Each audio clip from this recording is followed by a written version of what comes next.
한국, UAE 원전 수주 성공. 400억 달러 규모. 400억 달러, 우리 돈으로 약 50조 원입니다. 그런데 이게 왜 이렇게 충격적이었냐면요. 원전 기술, 여러분 어느 나라가 최고라고 생각하세요? 당연히 미국, 프랑스, 일본이죠. 미국은 세계 최초로 상업용 원전을 만든 나라예요. 프랑스는 60년 넘게 원전을 수출해온 원전 강국입니다. 일본은 기술 정밀도로 유명하죠. 그런데 중동 최초의 대형 원전 프로젝트를 따낸 건 한국이었습니다. CNN은 이렇게 보도했어요. 사우스 코리어즈 스터닝 빅터리 마이너스 한국의 충격적인 승리. 프랑스 언론은 더 직설적이었습니다. 어떻게 경험도 부족한 한국이 60년 역사의 프랑스를 이겼나? 저도 처음엔 믿기지 않았어요. 한국이 원전을 수출한 경험이 거의 없었거든요. 대체 무슨 일이 있었던 걸까요? UAE는 왜 한국을 선택했을까요? 오늘 그 이야기를 여러분께 들려드립니다. 우리가 다시 40년 전으로 돌아가야 해요. 1970년대 말, 1980년대 초. 중동의 오일 붐이 불었습니다. UAE를 포함한 걸프 국가들이 석유로 번 돈으로 국가를 현대화하기 시작했죠. 그때 한국인들이 UAE로 갔습니다. 건설 노동자로, 기술자로, 엔지니어로. 당시 한국은 가난했어요. 중동에 가는 건 가족을 먹여 살리기 위한 선택이었습니다. 그들은 UAE의 사막에서 도로를 깔았어요.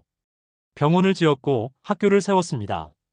낮 기온 50도, 모래바람이 매일 불어대는 환경. 하지만 한국인들은 포기하지 않았어요.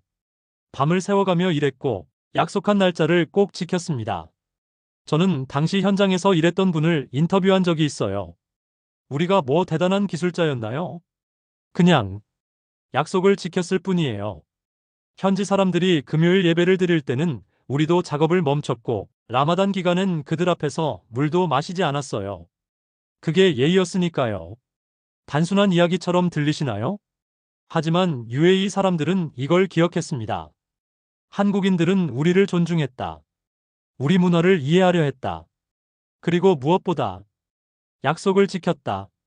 이 기억이 30년 후 한국에게 돌아올 줄은 아무도 몰랐습니다. 2008년 UAE가 전격 발표합니다. 우리는 원자력 발전소를 건설할 것이다. 중동 최초의 대형 원전 프로젝트. 400억 달러 규모. 이 소식에 전 세계 원전 업계가 들썩였어요. 가장 먼저 움직인 건 프랑스였습니다.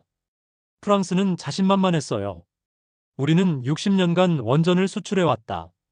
세계 원전 시장의 40%를 우리가 점유하고 있다.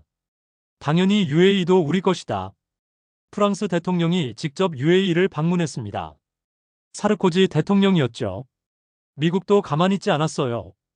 UAE와 우리는 군사동맹국이다. 안보 파트너가 원전도 맡아야 하지 않겠나? 일본은 기술력을 내세웠습니다. 우리의 정밀 기술을 보라. 안전성과 효율성에서 최고다. 그 사이 한국은 솔직히 아무도 주목하지 않았어요. 외신 보도를 보면요. 프랑스, 미국, 일본 이야기만 나오고 한국은 기타 참여국 정도로만 언급됐습니다. 한국의 원전 수출 실적 거의 전무했습니다. 한국 내부에서도 회의적인 시각이 많았어요. 프랑스를 어떻게 이기냐? 경험 차이가 너무 크다. 저도 그렇게 생각했습니다. 프랑스의 벽은 너무 높아 보였으니까요. 하지만 한국팀은 포기하지 않았어요.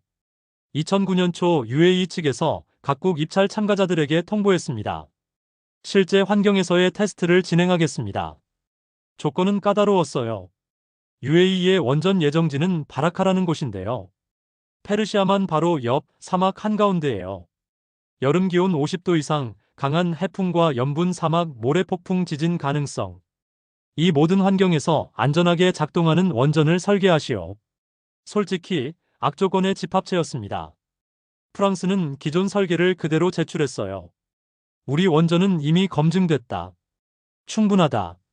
미국도 비슷했습니다. 우리 기술은 전 세계 어디서든 작동한다. 하지만 한국은 달랐습니다. 한국팀은 실제로 바라카 현장에 갔어요. 몇 주 동안 그곳에 머물면서 직접 온도를 재고 바람을 측정하고 모래를 분석했습니다. 그리고 설계를 완전히 새로 짰어요. 해풍 대비 부식 방지 시스템 강화, 모래폭풍 대비 냉각 필터 추가 설치, 지진 대비 내진 설계 강화. UAE 평가단이 한국의 제안서를 받았을 때 그들은 놀랐다고 해요. 이 사람들은 우리 땅을 이해하려 했구나. 다른 나라들은 자신들의 기술을 설명했지만 한국은 UAE의 환경을 먼저 이해했습니다. 그리고 평가단의 메모에 이런 문장이 적혔어요. 한국은 계획이 아니라 책임감을 납품한다.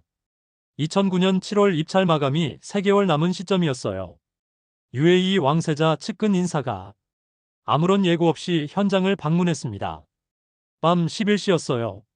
그는 각국 기술팀의 작업 현장을 돌아봤습니다. 프랑스 팀? 당연히 없었습니다. 퇴근했죠. 미국 팀? 역시 없었어요. 호텔에 있었습니다. 일본 팀? 마찬가지였어요. 그런데 한국 팀은 여전히 일하고 있었습니다. 회의실 불이 환하게 켜져 있었고 엔지니어 6명이 설계도를 펼쳐놓고 열띤 토론을 하고 있었어요. 왕세자 측근이 물었습니다. 왜 이 시간에도 일하십니까? 한국 팀장이 대답했어요. 내일 UAE 측과 미팅이 있습니다. 완벽하게 준비하고 싶습니다. 계약서에는 야간 근무 의무가 없는데요. 계약서 때문이 아닙니다. 저희는 UAE와 약속했습니다. 최선을 다하겠다고요. 그 순간이었습니다. 왕세자 측근은 이 광경을 스마트폰으로 찍었어요. 그리고 왕세자에게 바로 전송했습니다. 메시지에는 이렇게 적혀 있었다고 해요. 전하, 이 사람들은 계약 때문에 일하는 게 아닙니다. 약속 때문에 일합니다. 마치 30년 전 사막에서 우리 병원을 지어주던 그 한국인들처럼 이때부터 UAE의 마음은 한국으로 기울기 시작했습니다. 2009년 11월 최종 프레젠테이션 날이었습니다. 프랑스가 먼저 발표했어요. 우리는 60년의 경험을 가지고 있습니다. 세계 30개국에 원전을 수출했습니다. 가격도 합리적입니다. 우리를 선택하시면 프랑스 정부가 금융 지원도 약속합니다. 논리적이고 설득력 있는 프레젠테이션이었어요. 미국과 일본도 비슷했습니다. 실적, 기술력, 가격 경쟁력. 그리고 한국의 차례가 왔습니다. 한국 팀장은 PPT를 켜지 않았어요. 대신 이렇게 시작했습니다. 전하, 저희는 오늘 기술을 파는 게 아닙니다. 파트너십을 제안하러 왔습니다. 원전은 단순한 시설이 아닙니다. 향후 60년간 UAE 국민의 안전을 책임지는 것입니다. 저희는 30년 전 UAE의 사막에서 일했습니다. 그때 배웠습니다. 진정한 파트너는 돈이 아니라 신뢰로 만들어진다는 것을. 저희는 약속드립니다. 이 원전을 UAE 국민의 생명처럼 소중히 다루겠습니다. 회의실이 조용해졌습니다. 그리고 한국팀은 한 가지를 더 제안했어요. 저희는 단순히 원전을 짓고 떠나지 않겠습니다. UAE 젊은이들을 한국으로 초청해 교육하고 기술을 전수하겠습니다. 이 원전이 진정한 UAE의 원전이 되도록. 프레젠테이션이 끝났습니다. UAE 왕세자 무함마드 빈 자이드는 한참 동안 아무 말이 없었어요. 그러다 이렇게 말했습니다. 나는 오늘 원전을 산 것이 아닙니다. 파트너를 샀습니다. 2009년 12월 27일 UAE는 공식 발표했습니다. 한국을 최종 사업자로 선정한다. 전 세계가 충격에 빠졌어요.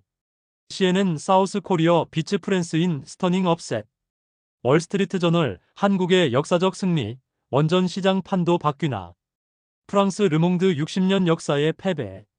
무엇이 문제였나? 프랑스는 믿을 수 없다는 반응이었어요. 기술력에서 우리가 앞서는데 왜? 하지만 UAE의 대답은 명확했습니다.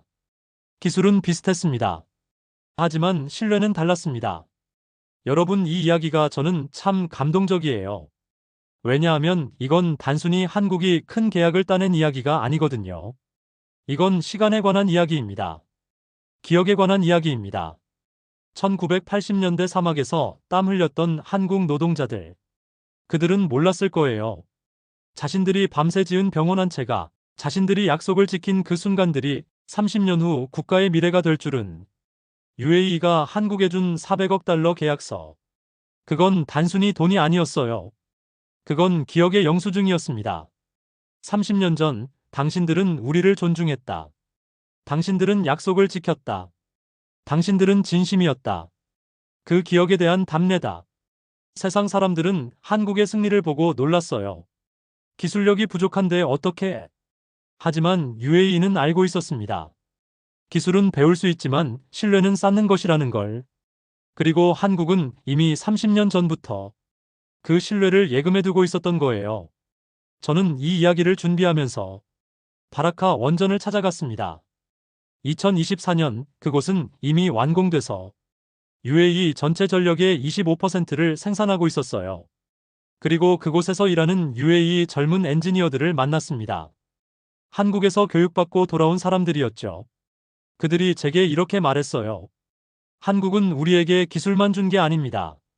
자부심을 줬어요. 이제 이 원전은 우리 것입니다. 우리가 운영하고 우리가 책임집니다. 그 순간 저는 알았어요. 한국이 진정으로 UAE에 판 건 원전이 아니라 미래였다는 것을.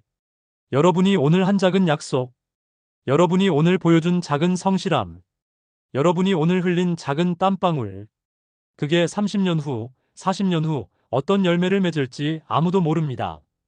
하지만 한 가지는 확실해요. 신뢰는 결코 사라지지 않습니다. 사막에서 흘린 땀방울이 수십 년 뒤 나라의 미래를 세웠습니다. 여러분의 땀방울도 언젠가 누군가의 미래를 세울 겁니다. 오늘 영상이 도움이 되셨다면 좋아요와 구독 부탁드려요. 여러분의 작은 약속이 큰 미래를 만들 거라 믿습니다. 여기까지 UAE가 한국을 선택한 진짜 이유였습니다. 시청해주셔서 감사합니다.